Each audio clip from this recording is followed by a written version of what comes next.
Le papa apporte une autre vision de l'autorité, une autre vision de l'amour. C'est différent. Ça s'explique pas, mais ça doit être là.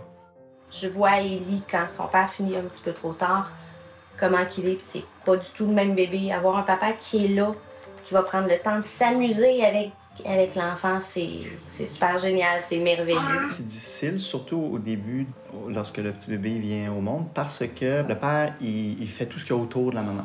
Donc, c'est difficile d'être proche de l'enfant. Et puis, je dirais à partir de 6 mois environ, là où est-ce qu'on commence à introduire la nourriture, là, le père peut plus interagir, puis j'ai trouvé mon cadre autour de ça, puis ma place, si on veut. Là. Le rôle des hommes, c'est encore un peu difficile à définir. Et souvent, on est un peu maladroit. On ne sait pas comment faire, on ne sait pas comment jouer. C'est plus la maman qui s'occupe de tout ça. Puis le papa, des fois, est un peu en retrait. Je pense que le plus nerveux que j'étais, c'est quand on était au centre de ressources ici pour un petit groupe d'activités. Puis ma femme me disait que c'était toutes des mères. Puis elle voulait que j'aille avec la fille. Mais là, c'était wow, là. Je suis le seul papa là. J'ai même dit, ben un moment donné, s'il veut l'allaiter, ce que je fais, moi, là je quitte la chambre.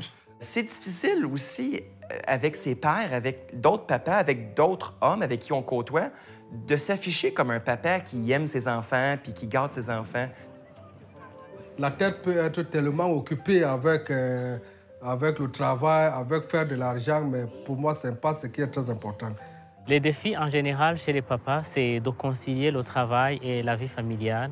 Je pense qu'au niveau de l'implication des pères, la routine, c'est bien pour plusieurs choses parce que ça a le mérite, c'est clair, on sait ce qui s'en vient, donc le papa et la maman peuvent suivre la même chose. Une routine de vie, c'est des repères sécurisants pour le parent. Dans le fond, il sait ce qu'il a à faire, c'est sécurisant, puis c'est sécurisant pour l'enfant parce que lui sait à quoi s'attendre. En plus, ça peut permettre aussi de se diviser les tâches. Souvent, le fait que les choses soient claires, ça aide beaucoup les papas qui ne savent pas toujours quoi faire. Des fois, les mamans organisent un peu, mais si on a une routine, c'est la routine qui nous organise, puis pas la maman. Les mères, on prend toujours trop de place. Souvent, nous, on pense qu'on va faire mieux les choses. Puis on commence à corriger le père quand il commence à faire. Mais il y a 10 différentes façons, si pas plus, à faire bien une tâche. Et il faut laisser le père découvrir sa propre manière de faire. Le papa, il a des forces. Et je pense que ce que le papa doit faire, c'est y aller avec ses forces à lui. Est-ce qu'il va préférer faire les leçons? Va-t-il préférer aller se défouler dehors? Va-t-il préférer préparer le souper tranquillement tout seul alors que maman fait des activités avec les enfants? Si tu prépares quelque chose et que maman fait d'autres choses avec les enfants, bien, maman, ça va beaucoup l'aider, ça va beaucoup aider les enfants que lorsqu'ils reviennent de la maison, bien, que le souper soit déjà préparé ou que le lavage soit déjà fait ou que plein d'autres tâches soient déjà faites. Ça libère maman, ça met moins de tension, moins de stress, la vie est plus agréable et ça a une répercussion directe sur les enfants. Souvent, quand je dis aux gens que c'est moi qui travaille puis c'est mon mari qui est à la maison, je trouve qu'ils se créent une image dans leur tête comme si mon mari serait un gars très féminin. C'est vraiment pas ça. Un père, peu importe comment il est, c'est un père. Puis moi, j'ai pas un mari qui fait maman à la maison. Non, il est papa à la maison. Un rôle masculin est très important parce que un papa et une maman ne vont pas agir de la même façon avec leurs enfants. Je suis enseignant dans une école secondaire, puis je vois les effets quand le père il est absent. Souvent, je deviens le père ou je deviens le frère de ces enfants-là à cause qu'il n'y a pas de parents d'accord masculin. Ils ont besoin d'un modèle. Le côté où on a besoin plus de bouger, de faire du sport, où on a besoin plus de répondre à nos besoins là, de primordial, c'est important de la combler, soit par un grand-papa, un voisin, un oncle, quelqu'un, juste pour lui montrer que il n'y a pas juste la douceur de maman qui est là, mais il y a aussi le côté qu'un homme peut être affectueux aussi. Des fois, on peut juste avoir une autre image d'un homme qui peut être agréable, qui peut être bénéfique pour le développement d'un enfant.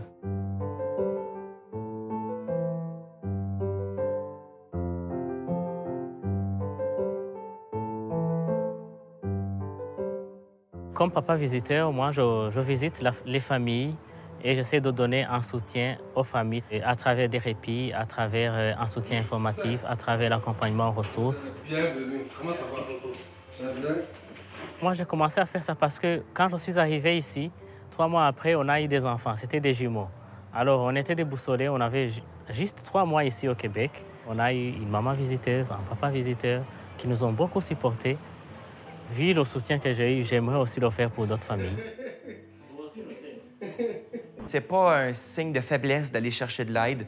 C'est plus un outil qu'on va chercher. Nous, les garçons, on aime ça, les outils. Si tu te présentes comme une personne qui va vraiment dicter ce qu'il faut faire, le papa ne t'appellera jamais parce qu'il se sentira comme un incapable et il ne veut pas se sentir un incapable.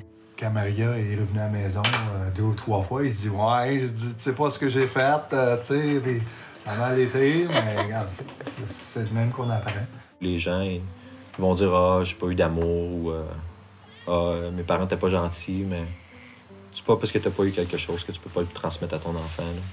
On est plusieurs papas dans la même situation. Et puis, il faut sortir, il faut aller voir ailleurs. Si les parents sont séparés, le papa peut s'impliquer en ayant une bonne communication avec maman, en ayant les mêmes routines à la maison que chez maman, que chez papa. Papa est présent. Juste papa, s'il écrit dans l'agenda « Bravo, mon chaton, je suis fier de toi ». Si papa peut laisser un bracelet, une montre, une bague, une casquette que l'enfant peut porter avec lui pour lui rappeler son papa, pour lui montrer qu'il est derrière lui, puis qu'il l'aime, puis qu'il croit en lui, je pense que ça peut faire toute une différence. Mon truc préféré, c'est d'aller sur l'Internet. Puis on a un site en particulier qui répond à pas mal à toutes les questions qu'on a. C'est assez de rester calme. C'est difficile. Souvent, tu peux sentir la pression monter quand tout le monde pleure. Mais de parler à l'intérieur de toi, de rester calme, puis au lieu de crier ou d'essayer de parler doucement, c'est vraiment la clé. Man. Parler doucement. C'est sûr que ça va arriver. Un fois à l'autre, qu'on va pas s'attendre sur quelque chose. Puis c'est d'écouter, puis d'avoir le respect. Il faut qu'un papa réfléchisse d'abord que mais, si je prends telle décision, si je fais telle chose, comment est-ce que ça va affecter ma femme, comment est-ce que ça va affecter ma famille. Mais quand on réfléchit comme ça, je pense qu'on essaie de mettre l'intérêt de la famille avant toute autre chose. C'est sûr qu'on a nos manières. Puis on comprend que nos manières, c'est pas comme leur manière, mais donnez-nous un petit break, là. On essaie. On essaie de faire notre possible, puis on essaie.